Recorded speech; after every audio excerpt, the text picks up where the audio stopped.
All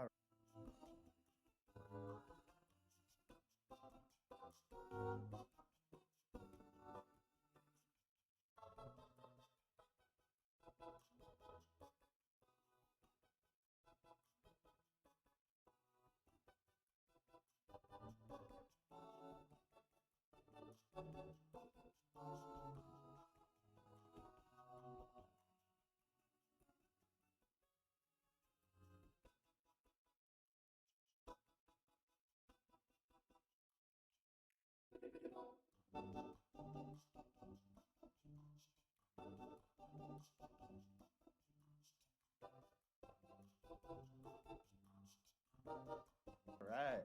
So, hey guys, how's it going? Thank you everybody for checking us out. My name is Justin Brinsfield. I've been with Nickelodeon since 1997.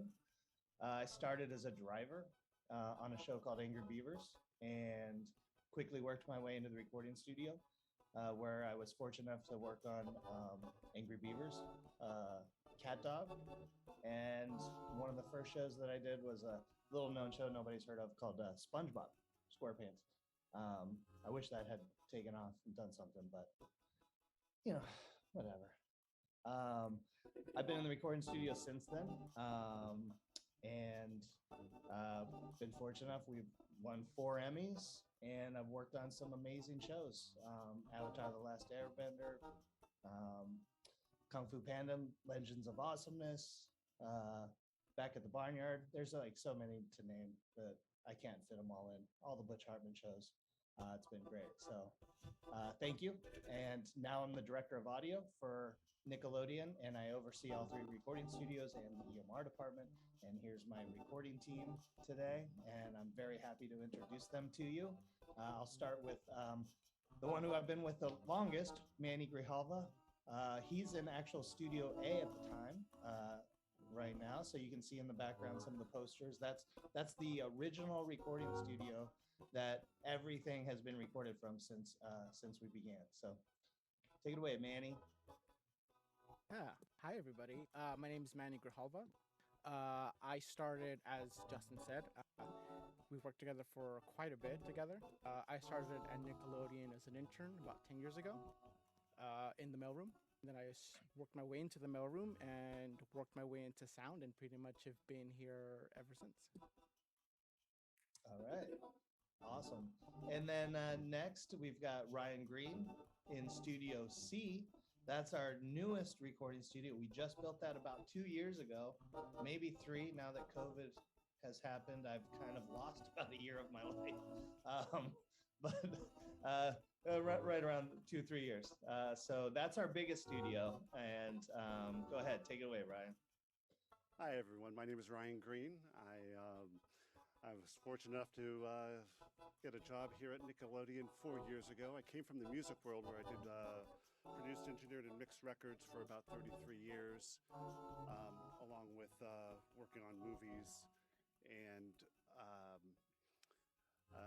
4 years ago, Justin hired me as a recording engineer here at Nick. Was even more fortunate to have Manny train me in this job because doing records is a little bit different than working in voiceover, and being here is really, it has been life-changing because the people, Manny has become my brother in here at Nickelodeon. Justin, on the other hand, Justin's like kind of always in the back. Oh, I'm just kidding, Justin. Being here at Nickelodeon has been has been an incredible experience, and as you will all soon see, you'll hear the reasons why. Great. Thank you, Ryan. Appreciate it. And now down below, we have, well, on my screen, she's down below, but we have Olivia Laletta in the red room. That is Studio B. That is our the second studio we built. As we had started getting busier and busier, we found that we needed more space to do auditions and things at. So we built a small studio to kind of house our auditions and things.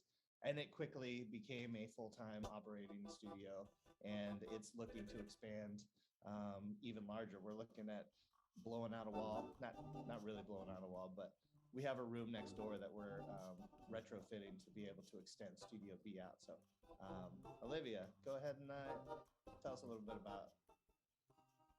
Thanks, Justin. Hi, everyone. My name's Olivia Loletta. I started off at Nickelodeon as an intern as well, just like Manny. One of the first few people I actually met was Ryan and Manny. And they kind of took me under their wing as an intern, and I kept bugging Justin all the time. And then eventually during COVID, I got hired as an assistant and worked my way up to be one of the recording engineers. Whoop, whoop. Whoop, whoop. Yeah, we're really happy to have Olivia on the team. Like she said, she was an intern, and she was very interested in audio from the moment she stepped in the studio. Had a great background in college, and asked all the right questions, and was not afraid to introduce herself and let us know what her passions were. That's a nice way of putting it. I annoyed all of them.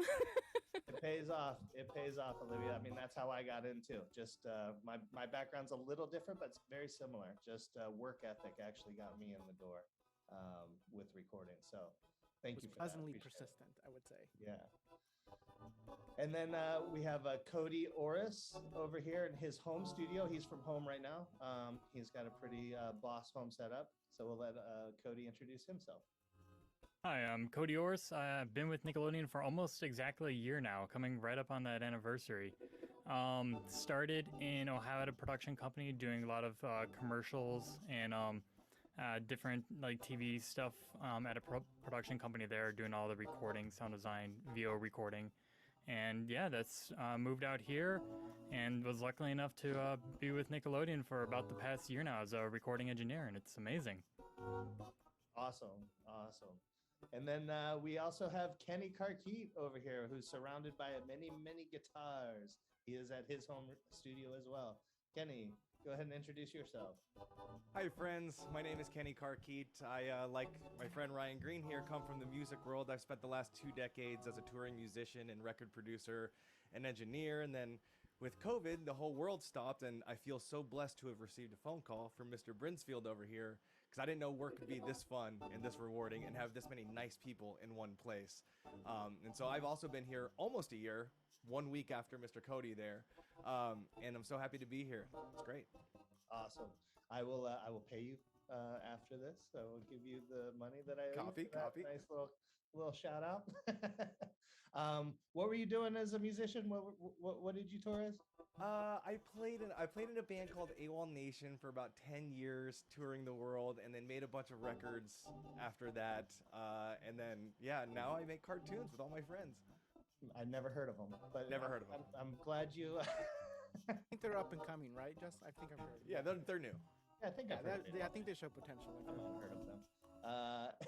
Thank you, Kenny. Appreciate it. And Jordan, last but not least, I should have told him to hide his Union Jack pillow behind him because, no, I'm just kidding. Go ahead, Jordan. Introduce yourself, bud. Hi, everyone. My name is Jordan Griffin. I, like both Ryan and Kenny, came from music. I started in the late 2000s, maybe 07, so I've got about 15 years experience now. I also did a couple nationwide tours as a guitar player, but now I work with cartoons, and I gotta say, it's pretty cool. Good guitar player, from what I understand. Flatter me, sir. Thank you, everybody. Appreciate it. Thank you for introducing yourself. So let's jump into kind of what we do in animation. How about that? Yeah. All right. So Ryan, Manny, since you guys were working with me before COVID, what was it like working at Nickelodeon's recording studios pre-COVID? I'll start.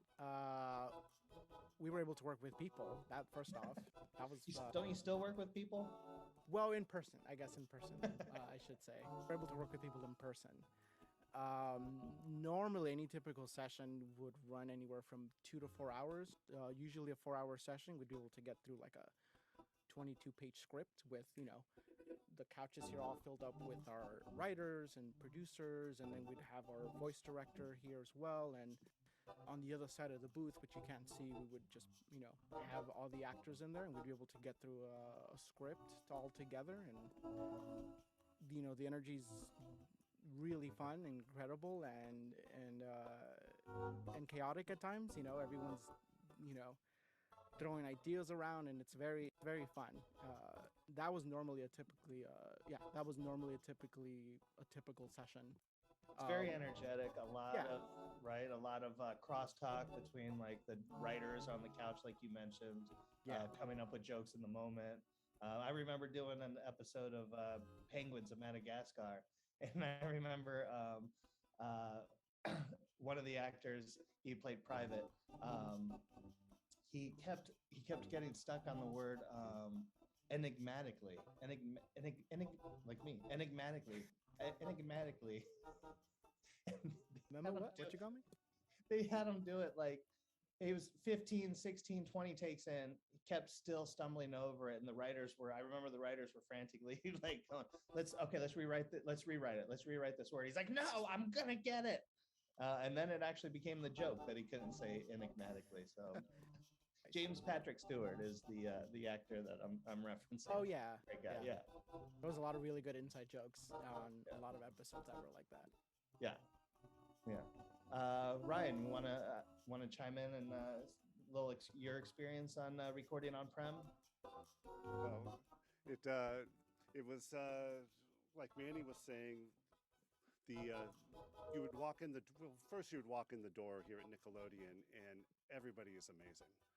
So you would come into the studio, and you'd be working with the best of the best, and everybody had smiles on their face. It's the only place I've ever worked where people would say Happy Monday and actually mean it. And there's something to be said about that, because when you come into a workspace and something that is a dynamic and as exciting as it is here, that all those words, they actually have meaning behind them. So you would be in sessions, you would have 10 people out in the room recording, and the energy and the interplay between everyone was super exciting. And on top of that, the relationships that you build. And that's something else that really is something for me, coming from the music world, that we build relationships. But again, being new in this industry, that I wasn't sure what the relationships were going to be like.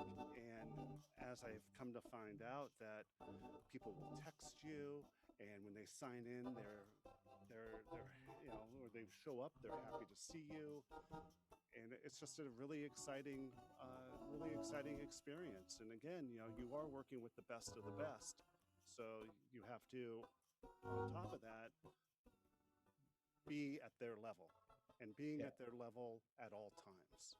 I will say, sorry, I didn't mean to cut you off, but I will say that you bring a level of that from your music background. You bring a level of that openness and that camaraderie that allows people to be able to text you and check in with you, and especially during COVID, where things have completely changed, which we'll get to in a minute. But your relationship building that you have, it's a great skill that also brings a lot of great energy to our studios. So it's great to have you on board. Thanks, Justin. Yeah, absolutely. So why don't you guys walk us through a little bit of what the recording process was like on prem before we hit COVID? Manny G. Yeah. Well, basically, in the technical aspect, we just had to make sure that, we were able to get through the script, in a timely manner, for as fun and as exciting that sometimes, not sometimes, all the time it is.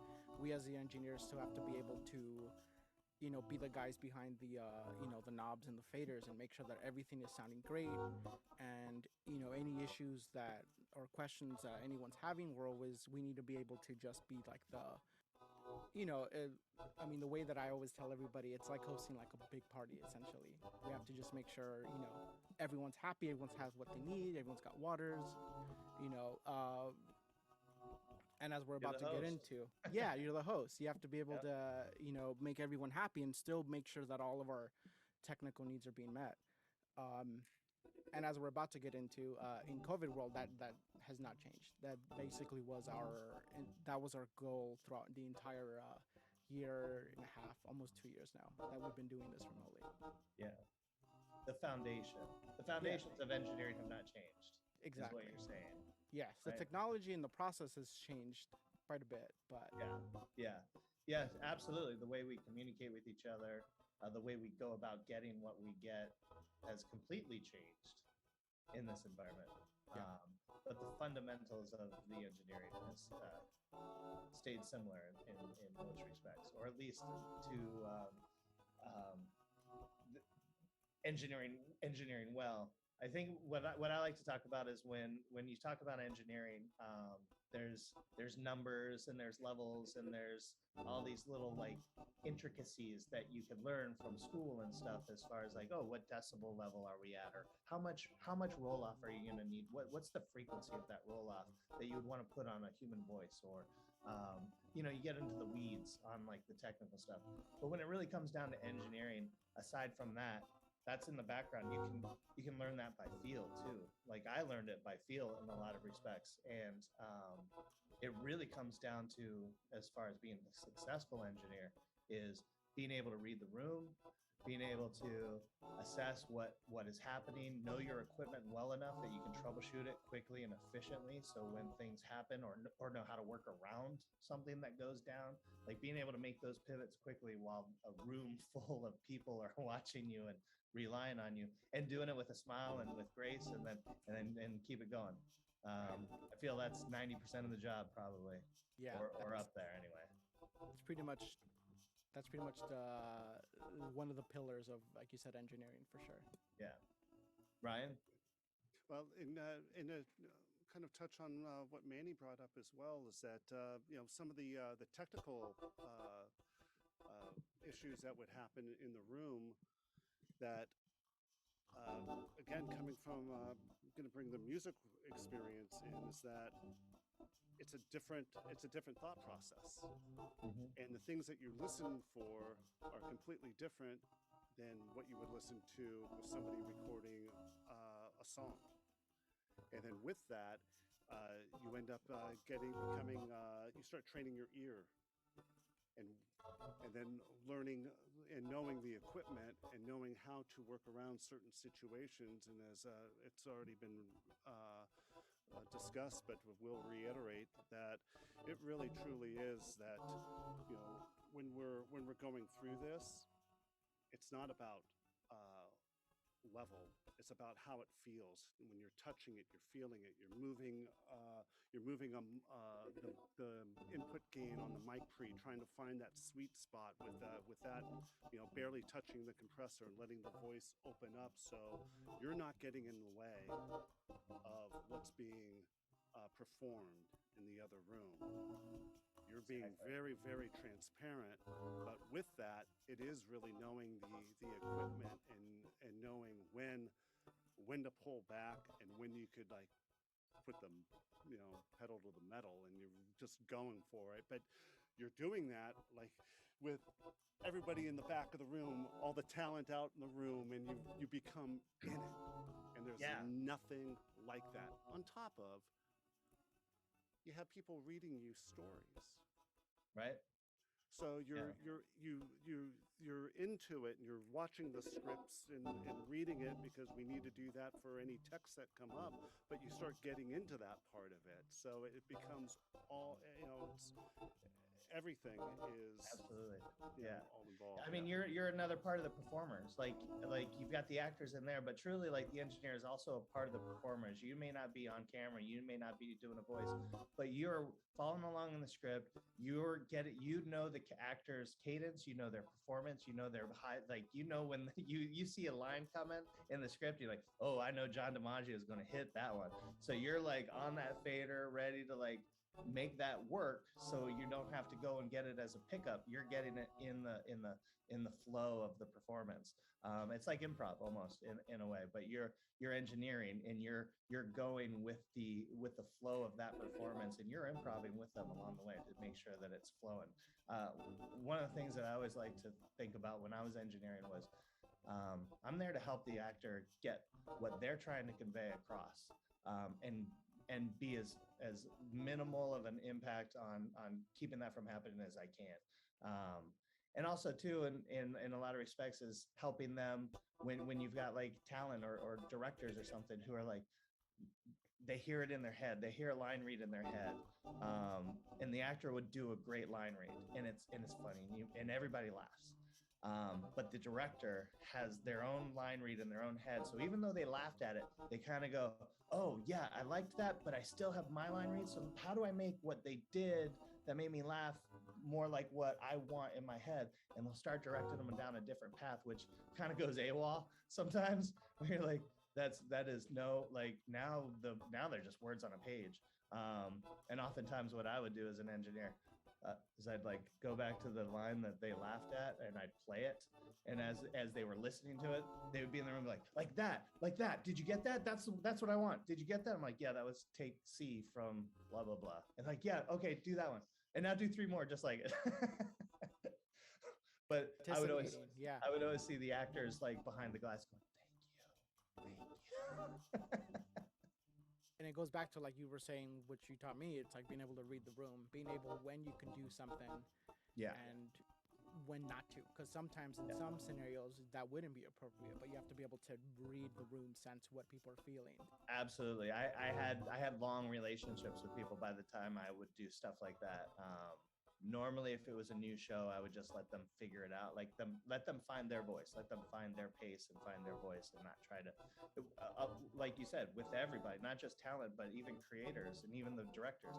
Everybody's finding, like when you're on season 1, everybody's finding their voice and finding what those characters are. So as an engineer, you don't want to insert yourself in there. You want to just capture it all. You want to capture that magic.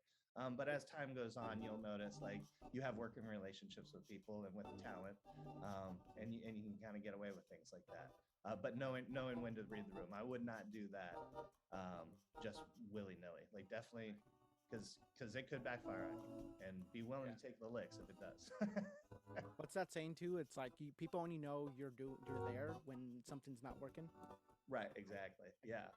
Ideally, if you're doing your job right, nobody would even know you're in the room, which is always kind of like what we, strive for. Totally. And going back to what Ryan was talking about following along in the script, I remember another bad story I'll share with the group is when I was working on Avatar: The Last Airbender.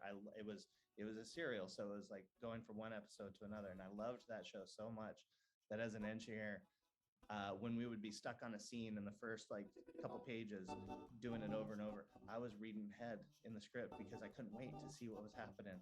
And there's so many times where I'd be like halfway through the script and then be like, wait, what take was that? Where were we on that line? I'm like, okay, focus, stay on the scene. I'll get there. It's good times. Hey, how many people could we record in the studio at the same time when we're at Nick? I will speak for this room because I'm in it. We can record up to, I believe, 8 to 10 people simultaneously. And Studio C? In Studio C, we could do 10 to 12. 10 to 12, great. How has the recording process changed during COVID? Ryan, do you want to start with that one? Yeah, we'll leave it to you to start, if you don't mind. Sure. I'll interject here. How has the process changed, right? Was the question? Yeah. Ooh, what a loaded How question. hasn't the process changed? Yeah, that's right. That's more appropriate, right? Actually, you know what? Maybe hold on. We might be able to edit this and cut this out. Let's go back before we get into that question.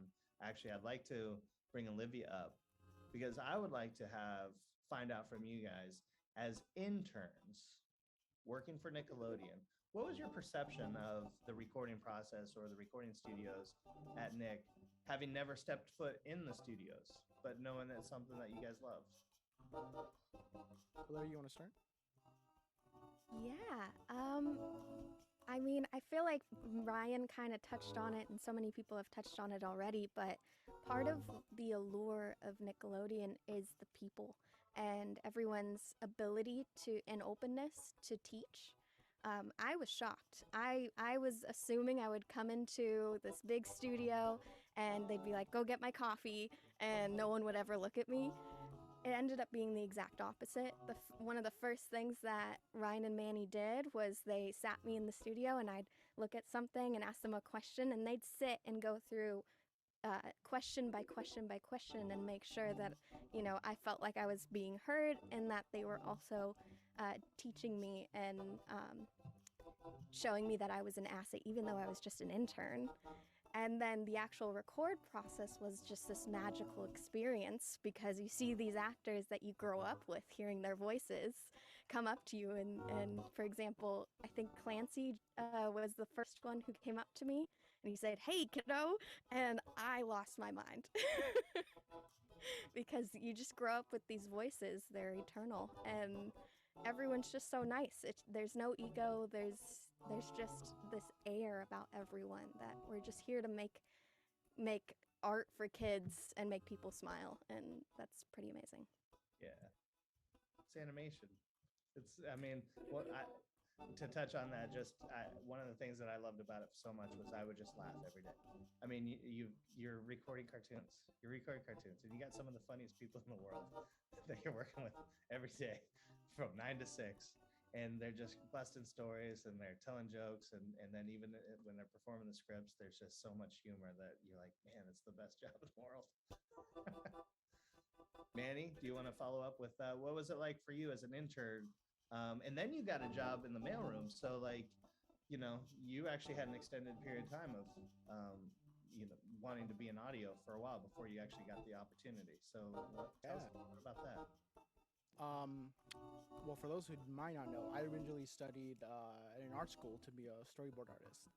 So pretty much my entire life up until my senior year, before being a Nick turn, was I'm gonna be a storyboard artist or a painter and work in shows on The Simpsons or whatever, which was my big goal at the time. And then when I got to be an intern, I got to most interns would tell you if you were to talk to them that they get to sit in on a record. And for me, I had no idea what to expect. I was like, okay, cool. Like I got to sit in one, and as I sat in one for the very first time, it was life changing. As to kind of echo what Ryan was saying, just the environment alone was enough for me to. My reaction was I had no idea people did this. How is this even possible? Why had I not found out? How did I not know about this earlier? So, it made me completely change gears on what I wanted to do, and I completely pursued it. And then I got hired into the mailroom shortly after my internship, and I just kept, I kept bugging Justin, and I kept telling him like, oh my God, like what would I want to do if I wanted to be engineered, And then, still not really sure, but he encouraged me to take night classes, and took a night class at a Pasadena City College at night while I was working in the mailroom, and I just kept working at it, and then I just kept trying to come up with with projects of how to get into it. So for me, it all be like sitting there for the first time as an intern completely changed my life. Like I would have thought that I'd be a recording engineer today. Never. Had you told me 10 years ago, I would have laughed. I would have not believed you at all. Yeah, that's about similar with my story. One of the things that I love about Nickelodeon, and one of the things that I've been able to do there was train a lot of people who were at Nick, who showed an interest in audio. Same thing with me. It's like I had an acting background, and when I was working on Angry Beavers, and I got to drive. When I was a driver, I got to drive scripts to the first record session, and I got to watch, and I was like, oh my gosh. As an actor, I was like, oh yeah, I've been on the other side of the glass, but I've never oh yeah, there's all this other stuff. And I'd taken some recording classes in college. My buddy was a guitar player, so we would hang out and do recording classes, and I had that same epiphany. I was like, I could get into that. And when I was a driver on Angry Beavers, I used to go around to all the other artists, the storyboard, everybody on the show on Angry Beavers. I would walk around and I'd ask them, is there any help that you need? Is there anything that I could do for you? Most of them would look at me like with this crazy look in there, like, who are you? Leave me alone. No, go away. You can't help me. And there's this one guy who was like, seriously? Yeah, okay, yeah. Make like 7 copies of the storyboard and then deliver them to these people. And I ended up helping him every day. Like I would go by his office and it got to the point where he'd come and find me. He's like, hey man, I need your help and give me work to do. He was in a band at the time, so he was always working on like band posters and things of that nature. So he was giving me his work, but I loved it. I was doing it. I came from the philosophy of if you got time to lean, you got time to clean. I worked in a restaurant, so it was always like, find something to do. So I had that mentality, and then cut to a year later when we moved to Burbank and we had built our own recording studio. And I was like, we have our own recording studio. I'm like, I want to get in there. And so I went hunting down who I could find, and it turned out to be the guy that I just been helping for the last 6 months, doing all of his work for him. He was running the recording studio. So that's how I got my foot in the door. So you just never know what kind of opportunities can come if you don't close yourself off to anything. If you leave yourself open to opportunities, you don't act like anything's beneath you. You just do it with a smile and do it to the best of your ability. You never know what kind of doors are going to open up. Is what I would say from that. Let's jump down to how has the recording process changed during COVID? Let's answer that question. Olivia, you can stay on for this one. Ryan, you start this one. That one's a loaded question. I feel like it's a 2-day conversation. I feel like we'll try to keep it succinct because there's other questions. We have Olivia and Cody, and we've got Kenny and Jordan. We've had to actually break up our recording process into really 3 distinct zones, I would say, where we have the engineering of it, which when we were in studio, all of it was taken care of in studio. That engineers would set up the talent, they would record them, they would, and then deliver those files to our EMR department in a nutshell, like super succinct, right? Since COVID has happened, we've not only got to record the actors, but then there's this department where we need to assess talent setups. We got to assess their equipment. We've got to make sure that we can record on air quality with them from home. And so that took a whole nother group of people to just facilitate that. And then there's the actual recording and home recording. We'd have talent record themselves at home. Because of the technology in the beginning and because of our workflows, the best way to ensure that we were getting usable on-air quality was being able to grab those home files from home and then incorporate that into that workflow. So there's a lot that we're going to touch on in a minute. So really just keep it succinct as far as in studio right now, and we're going to elaborate on the other parts as we get down this interview a little bit. And Manny and I, if you don't mind, we can just go back and forth on yes, because absolutely. Really when we ended up into the COVID environment, that the first week or so, Manny and I were sitting at home going, well, we'll be back in a few weeks. It's going to be okay. We'll be back in exactly. It's okay,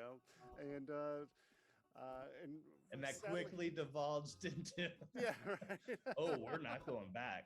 How do we do this from home? Right, and that's where it went. I remember getting the call from you, Justin, saying, "Okay, well, let's figure out how to do what we do at home," and that took, Manny and I, getting on the phone for hours, and it was not. They weren't short hours. I mean, we were going 14 to 17 hours a day, 7 days a week, for at least a month or so, just going through all the different options and workflows to be able to before we could even dive into starting to vet the first actor. And with that, then once we and everything that we did also required a document So we were preparing how-to documents during this time as well, just to be able to, of course, give to the team and be able to explain everything from how something works and why it would need to be, not have to be, but really need to be a certain way in our workflow, because our workflow is very has been worked out. Been worked out for over 20 years. Thank you, Justin. And with that, we're trying to honor everything that we did in-house to what we do, how we're going to do it in the COVID environment. And that took, Manny and I'm surprised we both don't have, bruises on our forehead from banging our heads up against the table. But, we worked it out, and we worked it out as a team. So in the beginning, there was like multiple different processes by which you could do remote recordings. One of the major ones that people started using was IPDIDL, they like to call IPDTL. And then there's Source Connect, which we used to use prior to COVID. We would use Source Connect as an ISDN alternative. What did we ultimately end up going with, and why? Well, we ended up going with Source Connect, one, because the program itself sounds great. So that's first and foremost. Nickelodeon is really known to have amazing audio. So we want to be able to capture the performances and be able to retain what the talent does with a quality that is Nickelodeon standards. So, with that, we started off using, we were already used to, in this environment, Source Connect. We just kind of took it to a whole new level of what we could do and how we could do it. And that was a development that just took, it took time. And,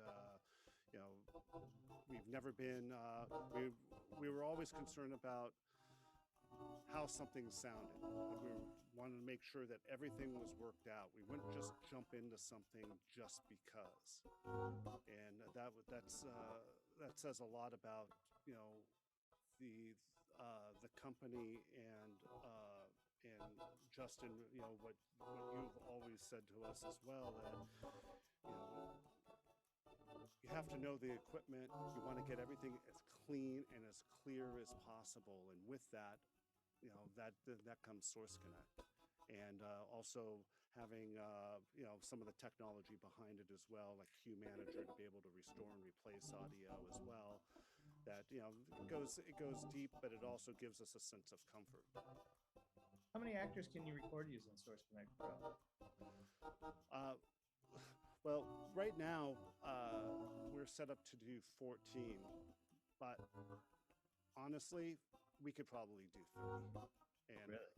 Oh, absolutely, yeah. With the templates and how we design them, and the workflow, we could, it really is.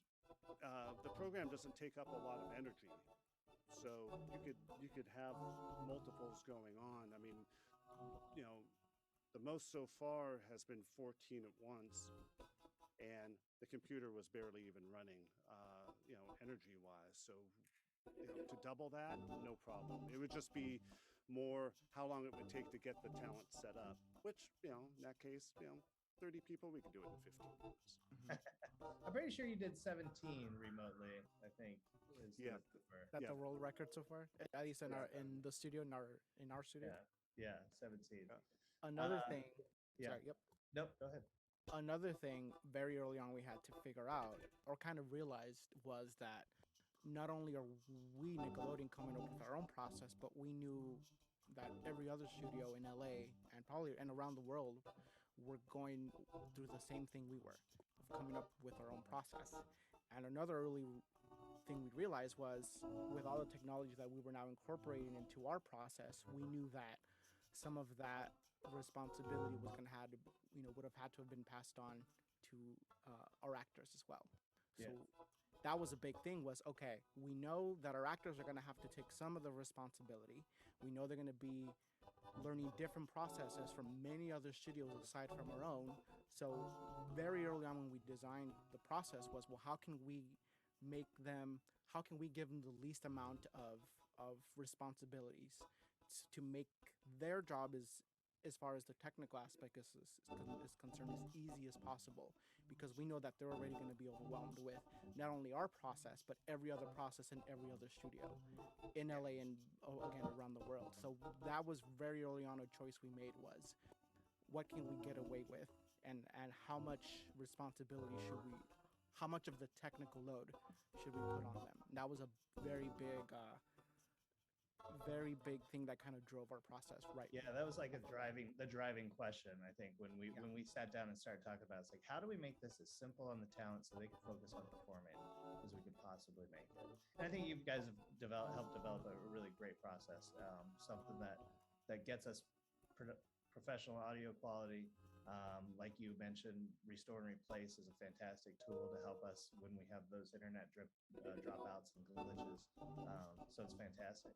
I'd like to jump over into the other part of it, like with now that we've got talent at home and we've got to vet talent, we got to make sure they have equipment. So let's talk about some of that. Cody, if you wouldn't mind jumping on for us, right? What steps does it take to ensure talent's home audio can be used on air?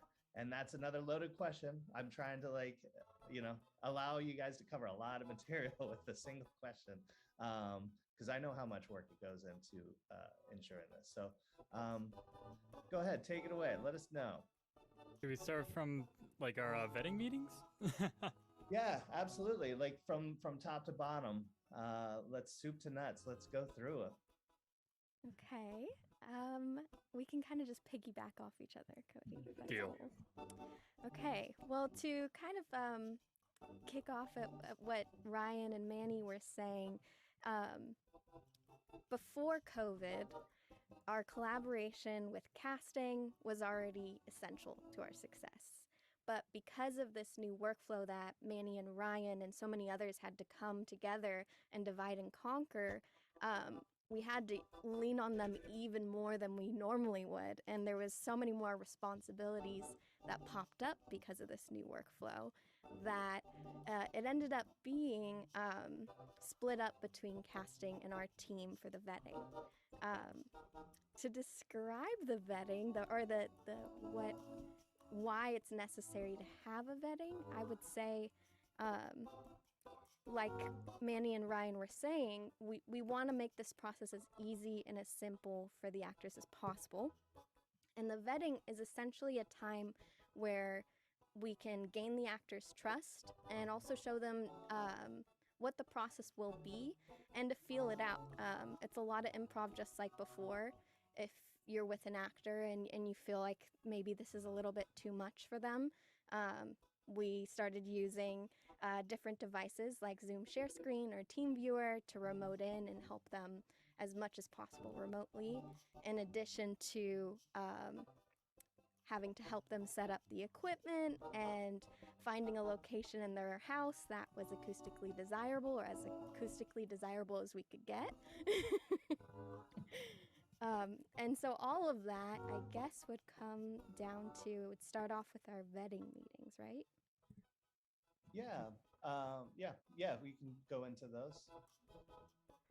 Okay, so I think step one, we get an email from casting saying, hey, these are the actors we need for this week. Then we would go into our vetting meeting. We'd go through the equipment that each actor has that's actually given to us from casting. And then our job during that meeting is to figure out whether or not the actor needs equipment or whether or not we need to send some of our own equipment. And then from there, once we decide, we do our reach out to the agent. We try to schedule a time to meet with the actor. And then we go through our whole vetting process, which is essentially a mini record where we help them get set up, we show them the process, and we answer any questions they may have. And then after that, we report back to casting and let them know they're A-okay, and they get sent over to the record. Great. So when we're working with like the casting, like when that all went down, and the casting was like, okay, we're going to start recording remotely with talent. And they were like hitting us. We have 300 plus talent that we work with on all of our shows. So we have a lot of talent that we had to figure out and manage. And when it started, they were just like, okay, we're gonna do Loud House. Here's all the people, and you get like a list of 15 people. And in the beginning, it was like, well, I don't know what they have. Can they record from home? Like, how do we make sure that they can record on air quality? And to your point, that was where we started to lean on them, saying, okay, we need we need to know if they have equipment first of all, and then we need to know what kind of equipment that is. So we created a tracker. We built a tracker. We built a tracker. We'll cut that out, put it back in. We built a tracker with casting that all of the talent was put on this tracker, and all the information had, whether they had stuff or they didn't have stuff, and that was a shared calendar a document that we would all update and continue to like make our notes. And we ended up breaking it down to a red, green, and a yellow sort of a process, where it's like green was good to go, yellow was like, yeah, we should be able to get on air quality, but we might need to do a little extra fidgeting in our sessions. And then red was like, oh yeah, no, we can't record anything good out of what they've got, so we're gonna have to send them equipment.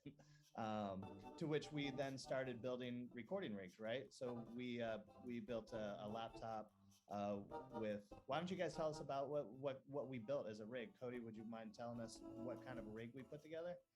Yeah, totally. So I guess like the basic package that we end up sending out to a lot of our artists is a MacBook Pro, a laptop, an Apogee hype mic, a set of headphones.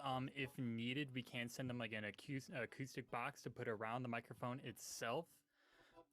Sometimes we need to send out Ethernet cables, Ethernet adapters if their Wi-Fi is poor and wherever they might be recording. It might be in a closet far away from the router, so we can send them a 100-foot cable to run that to their laptop. And yeah, that's pretty much it. And as far as the hardware, and then a lot of the software is already installed onto it by our IT team.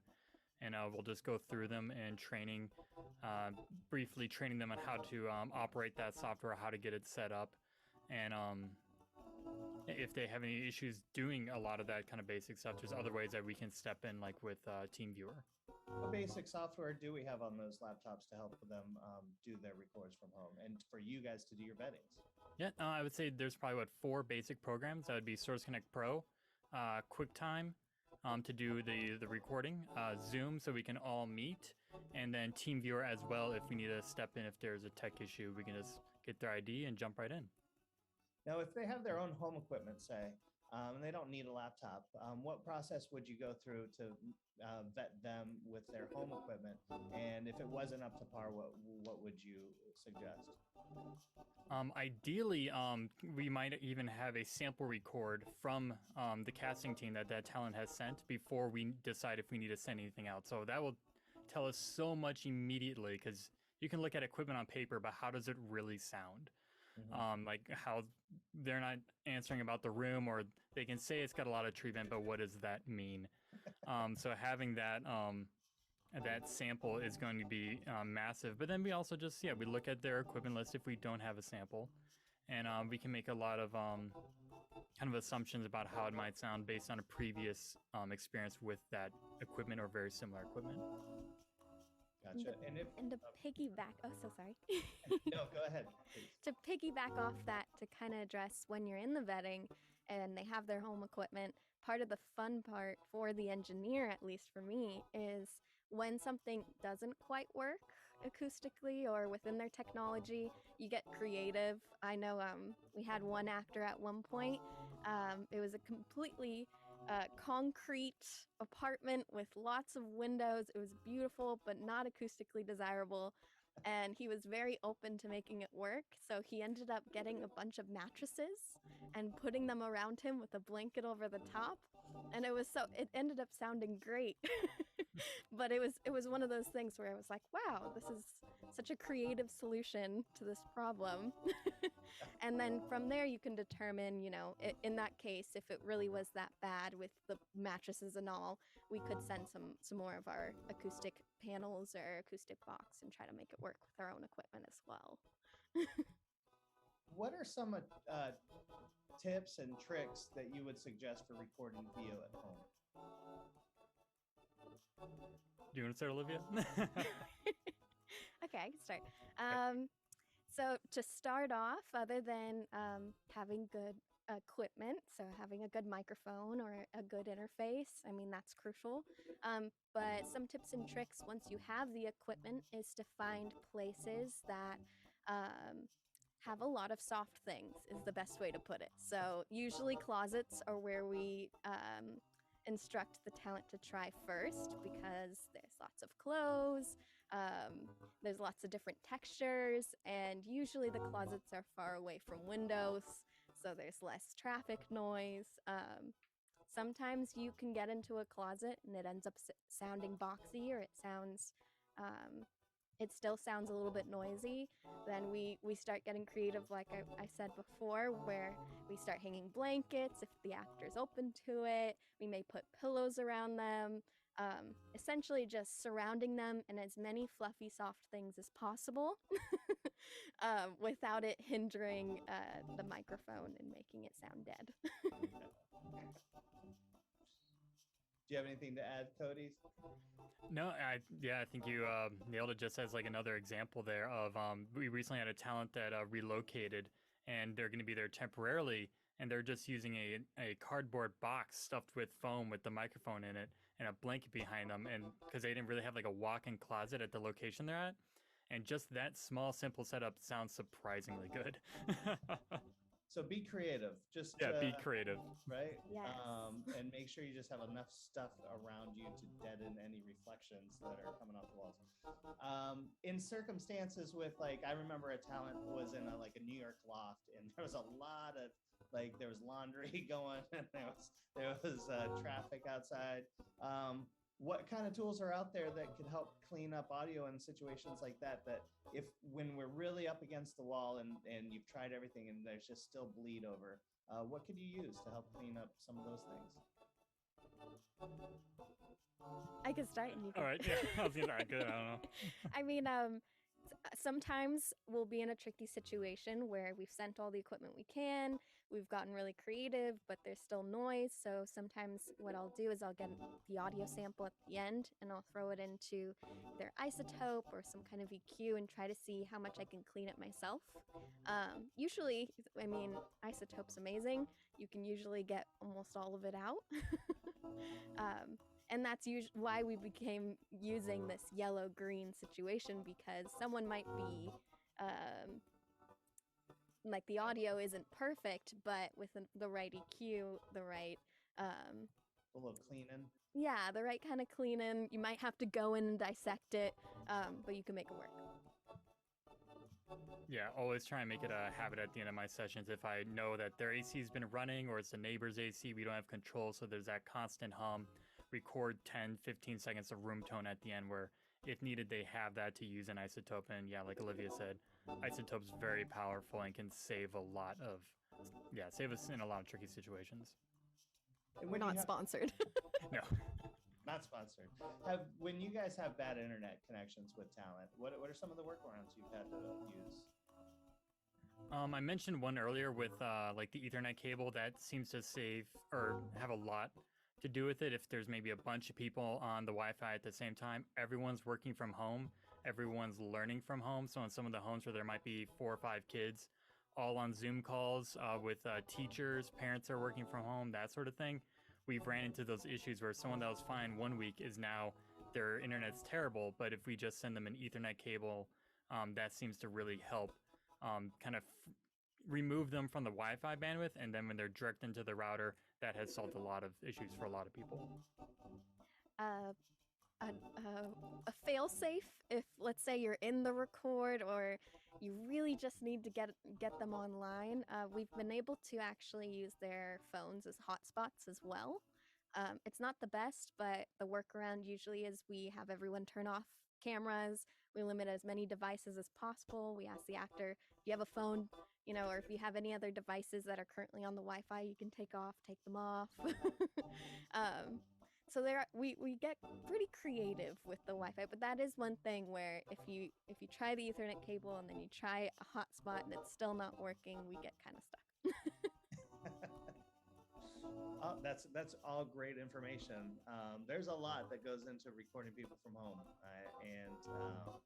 and I think just what you guys have said right now really expresses the amount of work that goes into just even getting them prepared to record, not even just the whole recording process.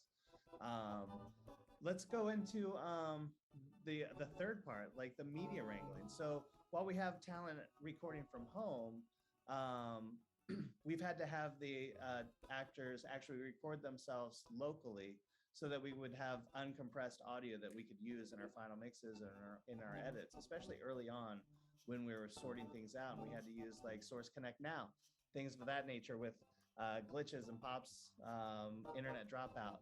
The only thing that you could ensure in a remote environment is having a backup at the home studio where you could just have a one-to-one recording that you could get later on and use that. So Kenny and Jordan, if you wouldn't mind jumping on real quick, so we could talk about some of that part of the workflow. One of the things that we have to ensure as engineers is that what we're recording, if they're spending the money to bring in talent, is making sure that it's usable, right? Source Connect is great. Source Connect Now was usable. Source Connect Pro, ideal. However, there's always problems with internet, right? There's always something with a remote connection that's out of our control, whether it's the connection with internet, or maybe even Zoom is interfering with something. Who knows? Whatever that might be. So, talk us a little bit about what your roles are as media wranglers, the importance of the media wrangling, and how you guys are ensuring that the audio that you're getting after those records is being able to be used for on air. Big question. It's a long question. I mean, the first thing I can start off with is that, our engineers are doing up to 2 4-hour records a day, which is a lot of time and a lot of brain power. And before COVID, they were just able to send that directly to the editors. So there wasn't a lot of wrangling or middleman involved. But now that we're relying on talent to record themselves at home as a backup, then Source Connect, and we use Zoom. We also record Zoom as a failsafe. It's a lot of data gathering, naming, labeling, putting it into the right place, the right folders for the right editors, and there was just no time for the engineers to do that. So that's enter Jordan and myself to kind of help alleviate that. And when these guys are doing a 9-person ensemble dealing with all types of internet speeds, we may not get that home audio backup for a couple hours or whatever it is. And so it's our job to kind of be on hand to help the talent make sure it's uploaded correctly to the right folder, because sometimes that doesn't happen. Got to make a phone call, get them back on Zoom. They don't know how to get on Zoom, so I get on their computer. So it's a relatively lengthy process sometimes, but for the most part, it's pretty smooth, and we just try to be the liaison between the recording team and the editors. That way the record team can record and do their thing, and then we can wrap it up with a pretty bow. Every editor has different workflows, and we try our best to accommodate each of those workflows, which takes a little bit of extra time. Again, that's kind of why we take that process off of the engineer's hands.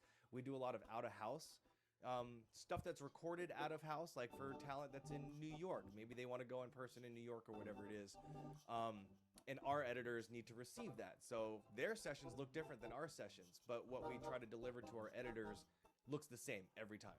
That way they know where everything is, no matter how Jordan and I receive those sessions. So that's kind of a big part of what we're doing, is translating some of these records into a way that the editors can just get their stuff done in a timely manner. Absolutely. Jordan, do you want to add anything to that? Just want to emphasize the wrap it up in a pretty bow for the editors. These sessions can get pretty gnarly.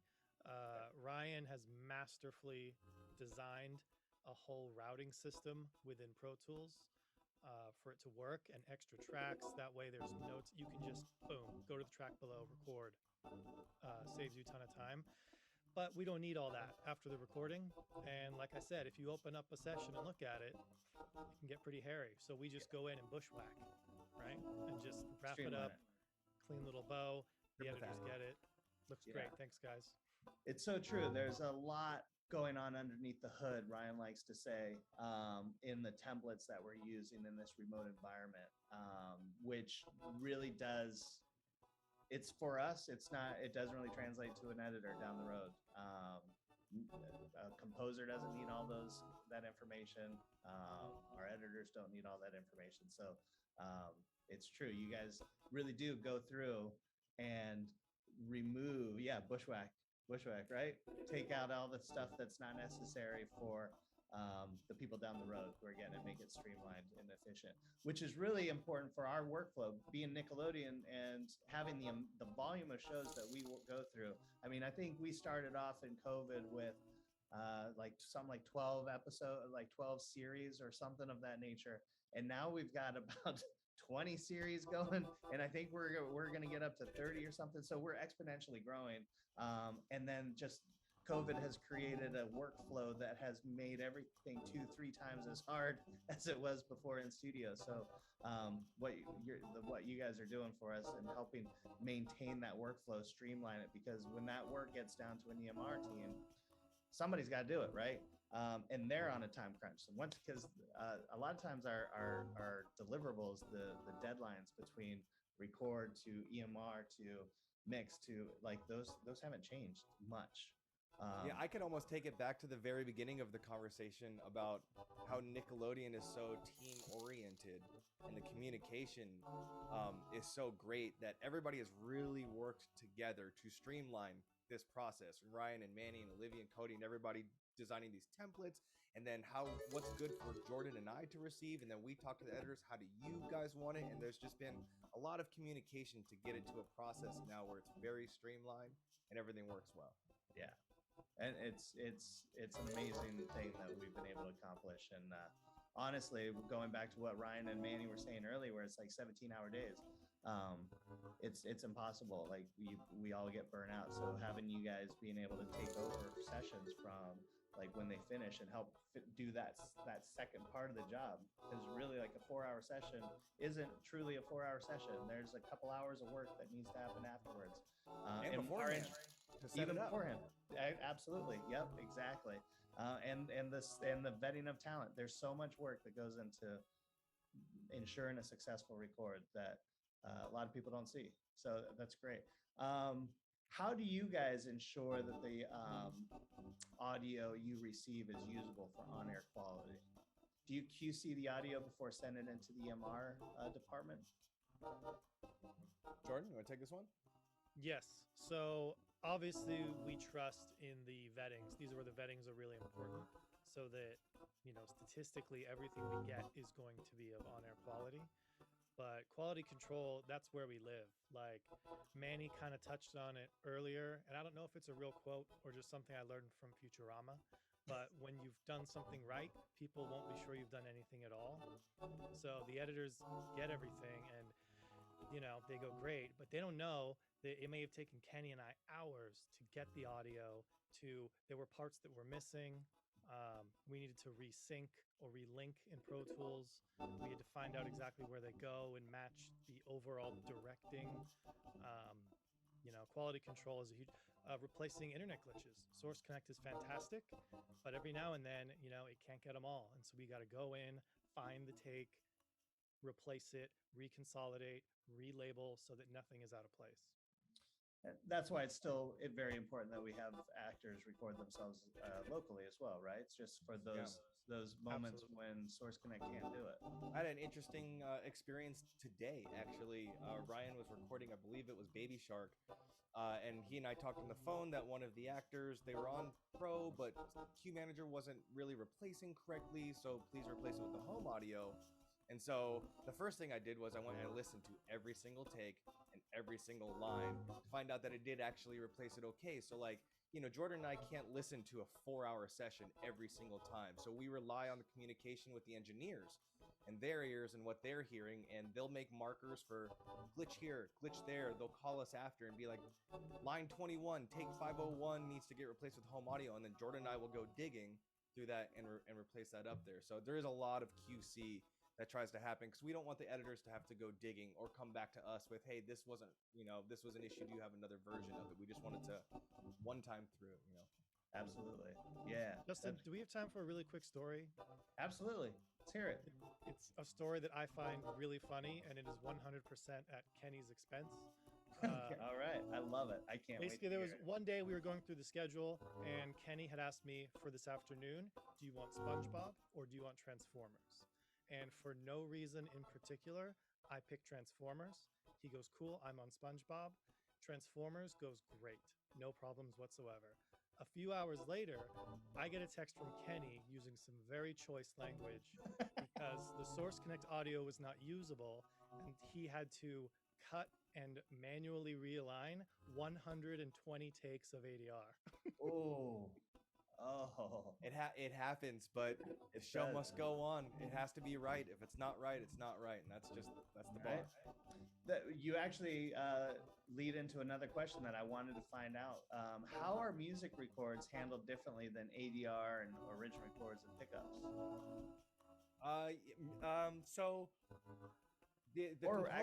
Sorry, we could actually go back and elaborate on maybe ADR. Maybe let's touch base on how ADR is done remotely. And then we could go into how that's different from, say, a music record. Yeah, the way you're able to share your screen in Zoom, in Pro Tools, which is what we use, you can import a video and that video comes up in Zoom. You can share exactly just that window. And so we're actually having the talent act to that video in real time, which is a pretty amazing thing on its own. But as opposed to what I would call a linear record of a normal script, when you're doing ADR, it's very numerical, where it's take 1, take 2, take 3, almost as attempts.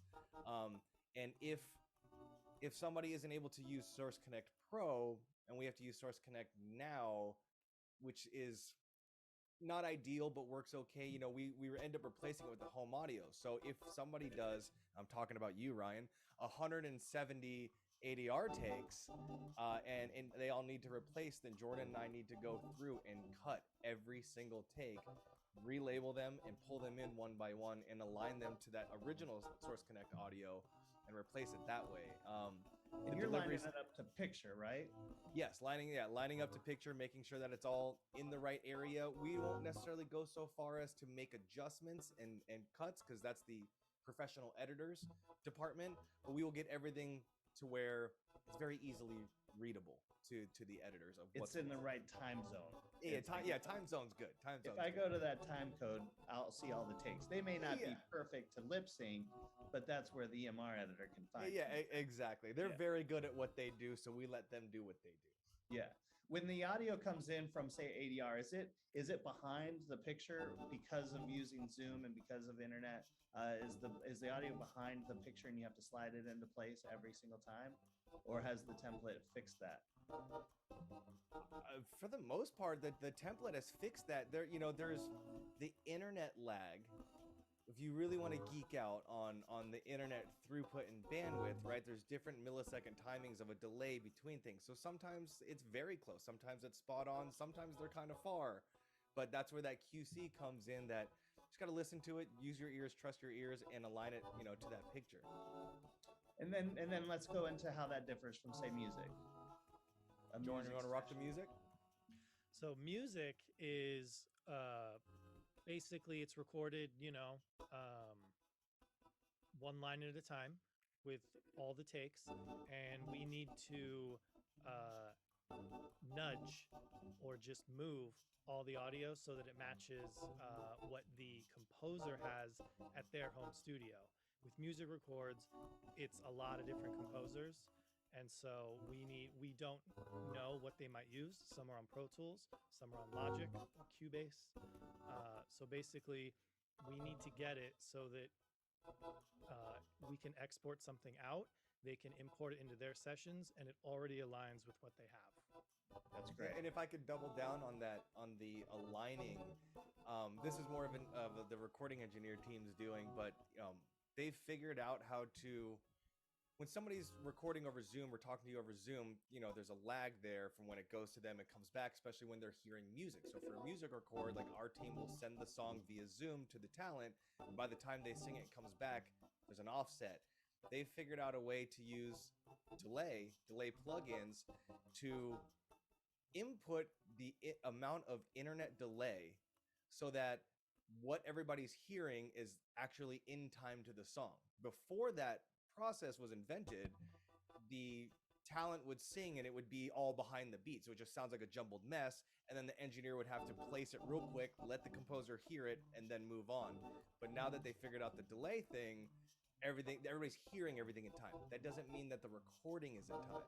So Right. Jordan and I have to go through and nudge those back so that when the composer just hits this take, this take, this take, they don't have to move anything. It's all lined up. And then furthermore, you never know what DAW the composers are using, and there's so many of them. So we provide not only the Pro Tools sessions, but we consolidate all of our files and we give them an export that they can just import to whatever system they're using.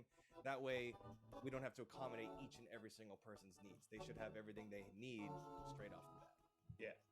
And what's fun about the delay plugin and recording over the internet is the internet speed is volatile. And so you keep having the engineers will have to adjust the amount of delay between one take and maybe the next. Yeah. Pretty amazing. True. Yeah. And game changing, if I do say so myself. It is pretty amazing. It's very impressive to me what Ryan and has created and what you guys are doing as a team with music, especially because of those things that you all mentioned.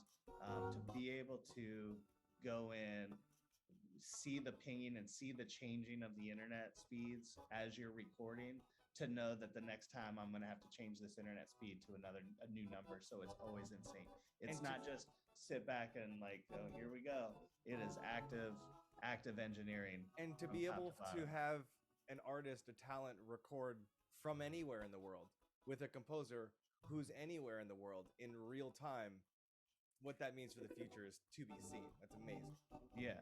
How do you guys see this position changing after COVID? How do you see this role developing or what's the word? Adapting. Going extinct, Jordan? So Justin here, our wonderful boss, his philosophy is flexibility and versatility among the group. So Kenny and I, our primary job is media wrangling, but we might, I might need a vetting. That happened today. Olivia had texted me, hey, can you jump in and do this vetting? Absolutely, because we're flexible and because I can do that. So we dabble in, a little bit of this and that. Yeah, So I would say as so now everybody's starting to go back in person to a one-person record so far, which is making less and less the need for us to spend a lot of time gathering all this data. Because before the whole Source Connect Pro thing, we were having to align every single home audio that we receive. But now that we are able to depend on Source Connect Pro, we only have to align what's needed. So that's freed us up to do things like audition edits. When casting or having talent do auditions, we can edit those together and send them off so they have a nice, concise take. We've been helping the editing team do some pre-edits with their kind of stuff. And like today, I did 2 audition edits, 2 EMR edits, 3 wrangles, and this beautiful conversation. It's great. Absolutely. Being able to do everything is really important for our team, and I think what makes us so successful is you guys can jump into a vetting. You guys could jump into a record session. You guys know from soup to nuts the whole workflow, and everybody on this team. So just because you guys are in a certain part of the workflow, because we had to delineate it that way, it doesn't mean you couldn't go and do this other thing, or Olivia or Cody couldn't do this other thing. Everybody can do everything, so it really gives us a lot of flexibility as we progress into the future. I'm envisioning a hybrid workflow moving forward in a lot of respects, where we're going to have talent on-prem, but we're still going to have a lot of people remote. we're still going to have those challenges with still needing to make sure that people at home's audio will be usable when we book them, wrangling their audio, setting them up. So I see you guys, another aspect that I don't think you guys touched on was a really important part of being a second engineer. A lot of times you always have an engineer and a second engineer in most record sessions. We've been able to streamline things at Nickelodeon so much that we really haven't had to use a second engineer often. But I think we're going back into that world where with remote and on-prem, we're going to have like an engineer in studio engineering 2 or 3 people on-prem, but then there's going to be probably a handful of people still remote, 5, 6, 10, who knows, 15, like Ryan said, 30, like the sky's the limit. We could have a vast amount of people that are just remote, and an engineer couldn't possibly manage the on-prem talent and the remote talent all by themselves. So it's really going to be important for you guys to be able to like onboard all those remote actors and get them ready for recording from home while the engineer at the studio is getting the people there ready to record. And then you guys are working with that engineer to merge them both together into a template. And that doesn't mean your job is done. You're still going to have to be present in that session to control people's laptops, control people's computers. We didn't touch on that kind of stuff where you guys are actually having to go in and sometimes ride faders for talent at home who have no interest in engineering. And why would they? I mean, actors should be focused on performing, right? So that's another part of the workflow that we didn't really touch on. You guys are actively on the other people's systems, remotely controlling their levels, and watching their performance when they go off mic to let the engineer know, hey, so-and-so went off mic, it sounded like, or, those things are all going on as well. Yeah, touching back on that versatility thing, the ensembles on Zoom, it's like Ryan was saying, you're only inhibited by the amount of setup time that it really takes to do this amount of people. So when people like really myself, Cody, Jordan, Olivia get a phone call from Ryan or Manny or whoever, hey, can you onboard or offboard these people real quick so that we can keep moving in our session? We could just jump in.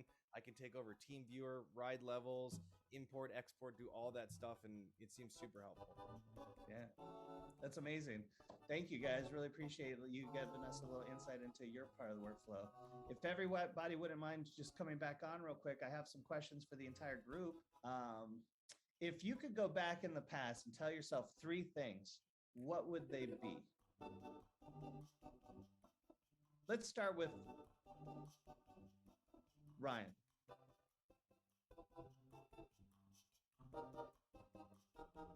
Are you muted? Well, no, I'm thinking about this. Are we talking on the engineering part of it, or engineering along with... Don't overthink it. Don't overthink it. Just Life in general. Whole life. Well, life in general, or engineering, however you want to answer it. Whatever I would say that the things that I go back to after being an engineer, that is taking a moment and taking a little bit of time for yourself.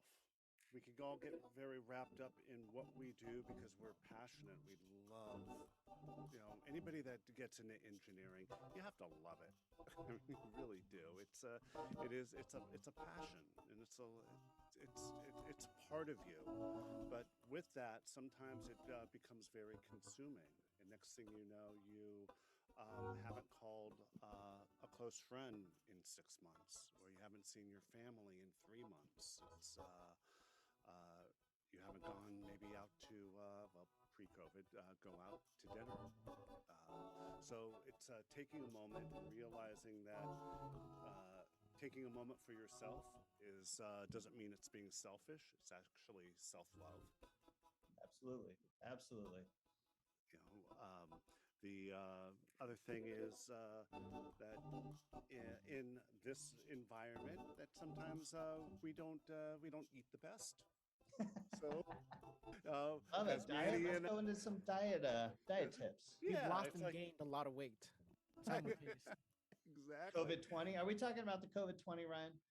Maybe just a little bit. Okay. All right.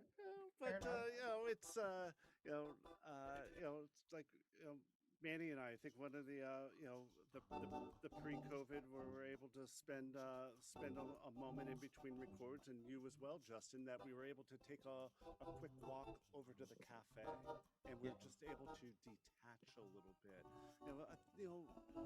My three things all have to do with that. It is connecting. Camaraderie, team Exactly. Yeah. It's just really connectivity really, with your loved ones, I would say. Yes. yes. Yes. How about you, Kenny? What three things would you tell yourself if you could go back in your past? If I could go back, I would say it's not that I wasn't, but be kind to everyone. Consistent quality work is important, and everything's going to be fine. Love it. I love it. How about you, Olivia? I'll gear mine towards engineering.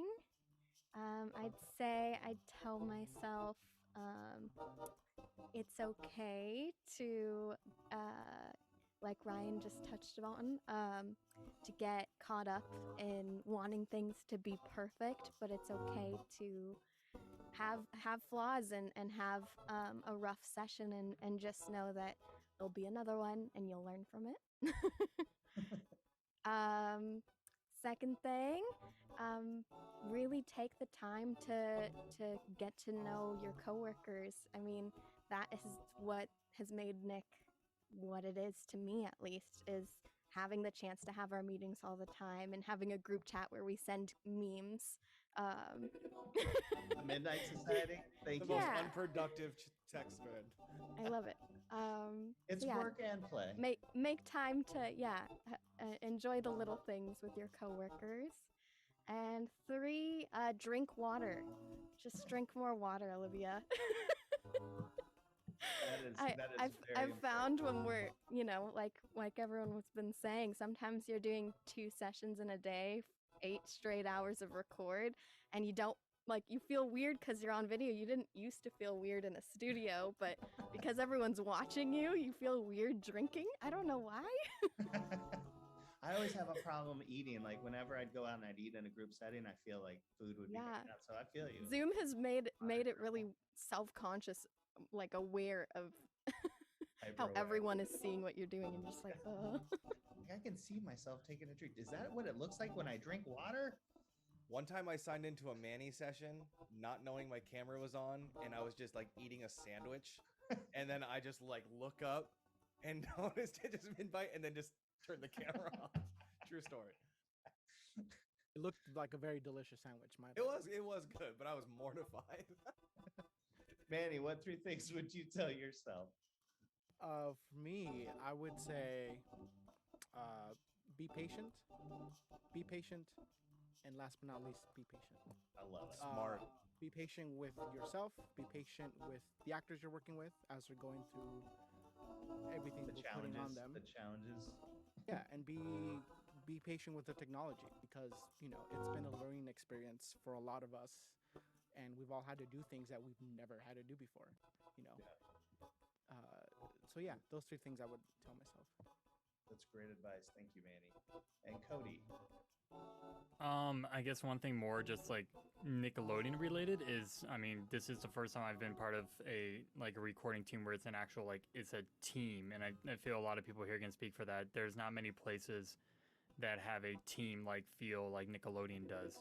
A lot of other places it's nope, you are the engineer, you're responsible for this, and only this. And everything goes wrong, it's on you. Where Nickelodeon is much more team, that kind of embraces that. So yeah, one would be to embrace the kind of teamwork environment more. I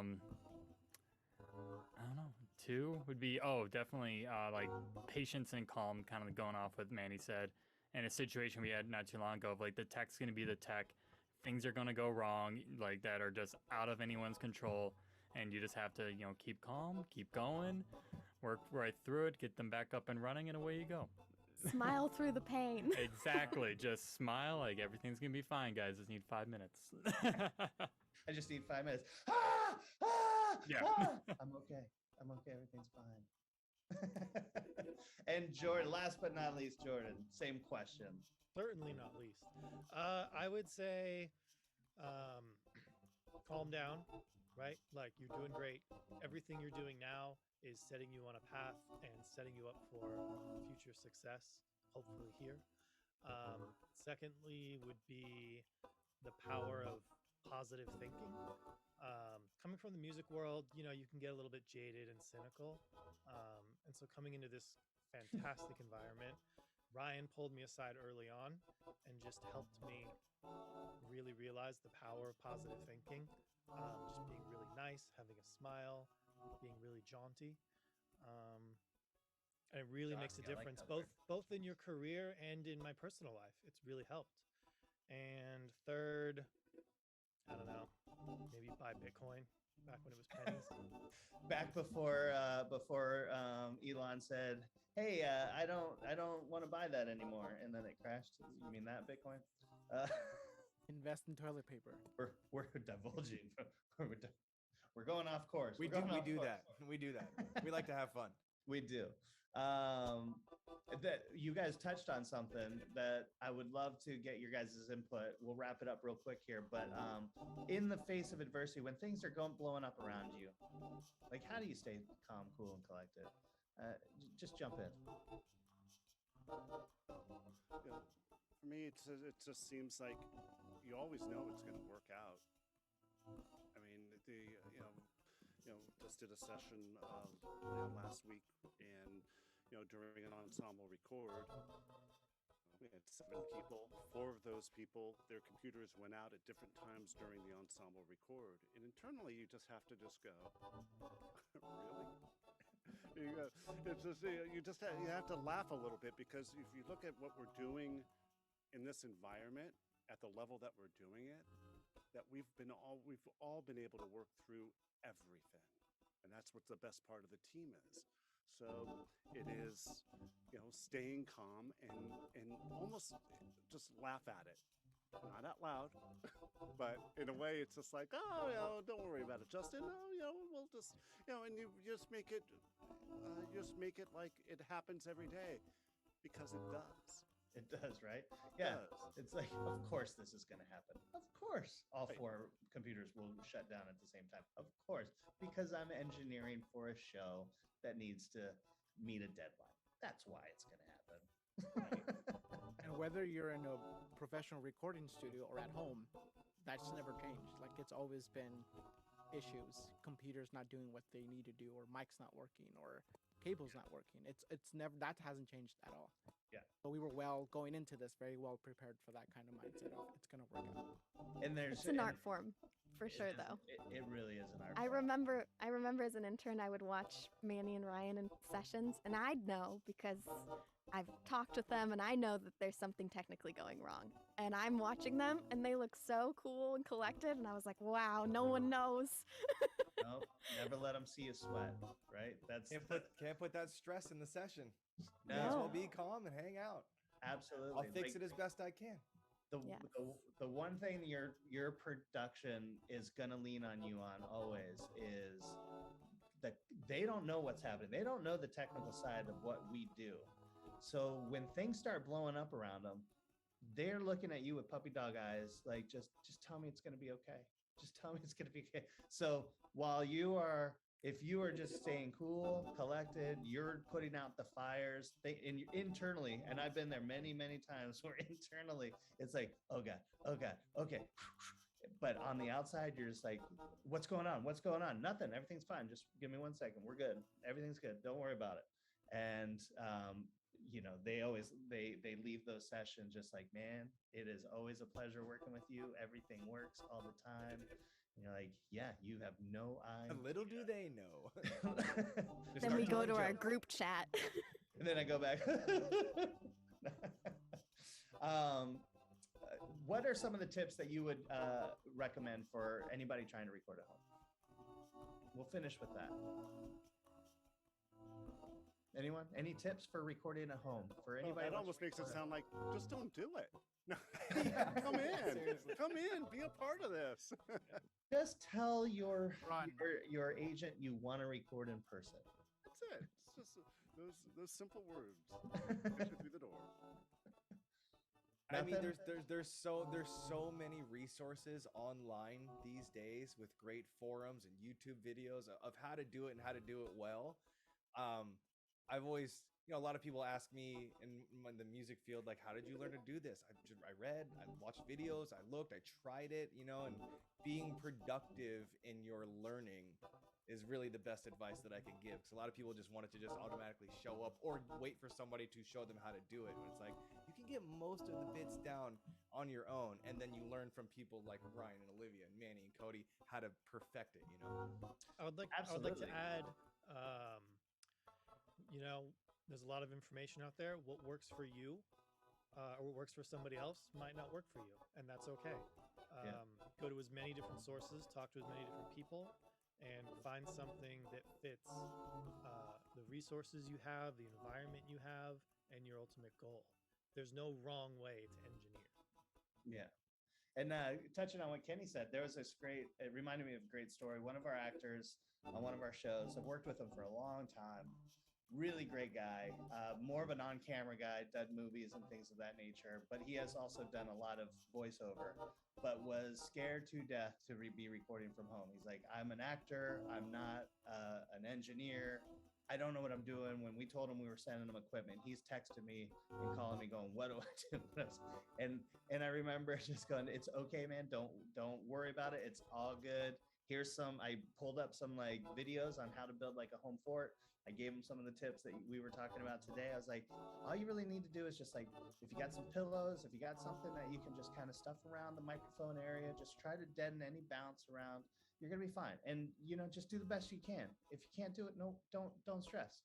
We're in the early stages of your show. We're in original records. We have plenty of time to fix it in like pickups or ADR. After sending him some clips, some videos, some pictures, he sends me a picture of his setup where it was like the most glorious thing. He put it on a stand, the microphone on a stand. He had the computer put in this little cubby. He had stuffed it with pillows, and he had a canopy bed. So he had a canopy bed that he'd stuffed it under, and he'd put like a blanket and like heavy blankets over the canopy, and really just built this like thing. He's like, how's this look, man? I was like, dude, if every actor could do what you just did to your setup, we would be stoked. Our jobs would be so much more easy. And it was brilliant. So and he's not the only one. There's been a handful of people who are like deathly afraid of the technical side of this process, and when you just give them a few pictures and you just make sure that it's like, just do the best you can, it's all good. I've been surprised. I've been really amazed at how they've embraced their jobs and really gone above and beyond to build out their setups to be. So don't be afraid. I think one of the things that I would say is these people are afraid, but they're also actors, and they're successful actors. So clearly, whether you're afraid, you jump in anyway, and they were willing to jump in, and it was spectacular what they pulled off. So don't be afraid. Just, I mean, it's okay to be afraid, but work through it and just try. Just try. The worst that's going to happen is it's not going to work, but it's not going to work if you don't try. Well, thank you guys. I really appreciate you guys taking the time to meet with me and talk about our work and our process. There's a lot of stories we could be telling. I mean, we could go on for hours, but we'll keep it succinct as succinct as we can. I think we're on an hour and a half. So Robbie, I wanted to hand it off to you. I just want to say thank you guys for taking the time out today and walking us through this process and letting people see a little bit about what you do on a daily basis. You truly are unseen heroes in what you are doing, and Nickelodeon and I really appreciate everything that you guys are doing. Hey, Justin. Yeah. I have a question for you. Oh. Okay. So, you manage, you're director of audio for Nickelodeon.